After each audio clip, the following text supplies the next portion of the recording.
guys, my name is Mitchell. Welcome to my channel. Today we're going to talk about a budget-friendly system that I've put together for scent control while you're in the field. At home, I use my washer and my dryer with non-scented soap, and I'm pretty diligent about maintaining good scent control on my clothing and on my gear. The older I get, the more time I spend in the woods, the more I realize just how important it is. But if you're out on a hunting trip, maybe you're in a camper, maybe you're in a tent, and you don't have access to running water or electricity or a washer and a dryer, this is something that I've come up with to kind of bridge the gap while I'm out in the field. They make systems like this. They make pop-up closets and other products that are marketed for ozone generation and scent control. However, they are pretty expensive, $300 and $400, and I just didn't want to spend that kind of money when I thought that I could build something that is comparable, that will work as well for a little bit less money. So what I ended up doing is buying a Plano Sportsman's Tote from Academy Sports. It was $49.99. It's not the gasketed one. It's not waterproof, but it works well enough. It's pretty large, but it's also portable for loading it in a trailer or loading it in a truck. And I can fit my boots and my gear and all those other things, and it doesn't take up too much empty space. The other part of a two-part system is this portable ozone generator. It's rechargeable. It has a battery. Bought it from Amazon. This one's made by Scent Slammer. There's a whole bunch of different options you got there, but I think I paid $39 for this. So all in all, I'm in it for like 80 bucks. So considerable savings.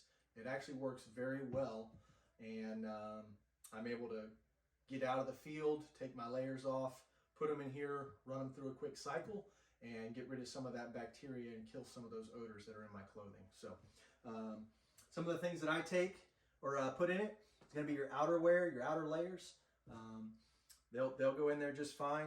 Hats and your base layers closest to your body have the most oil and the most scent. Throw those in there as well.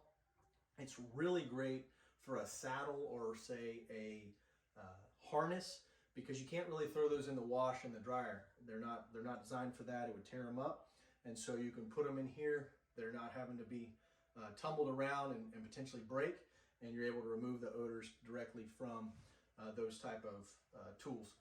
Also boots, including rubber boots. Where I hunt in Florida a lot of times in the swamps, we got to have rubber boots, and it's really difficult to remove those odors. You can put them in here, you can run it through a quick cycle, and you can get rid of some of that scent. So I'll bring you in, show you a little bit about how it works, and hopefully it'll help you out and give you some ideas of something you can do for yourself. All right, pretty easy. 4 latches. Top comes off. Keep the charger in there. Just runs off of a regular old style USB. But again, you want to have some room, so you don't want it all folded up. You just kind of want it out and about. All right.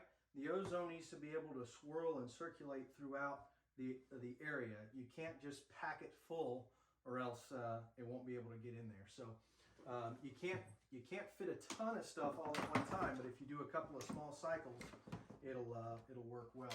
So power button there turns on. You'll hear it kick on. Let it do its thing. Put the top back on. You do want to make sure that you do keep it enclosed. Don't run it in a open space, because ozone is toxic. It's not supposed to be breathed in. But I'll let it run for 10 or so minutes. Let it kill some of the bacteria and some of those odors. And then I'll take it out and I'll turn it off.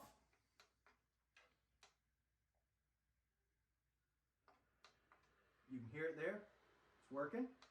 I'll turn it off. And then this now is deodorized, and I'll put it in a bag that has also been deodorized, as well as this kind of equipment. And then I would bring my boots and any other gear that I had, and then I would just run it again on hear it kick on. It does have a slight smell to it. Again, for safety reasons, you don't want to breathe it in constantly. Lock it in, 10 or 15 more minutes, and do that until all my gear's been cleaned. that's all I got, guys. Pretty simple. 2 pieces, 80 bucks, and works well. I'm not married to this system. If you have a thing that works better for you, please let me know below so I can learn from you. I appreciate you watching. I hope this helps. And until next time, take care. God bless.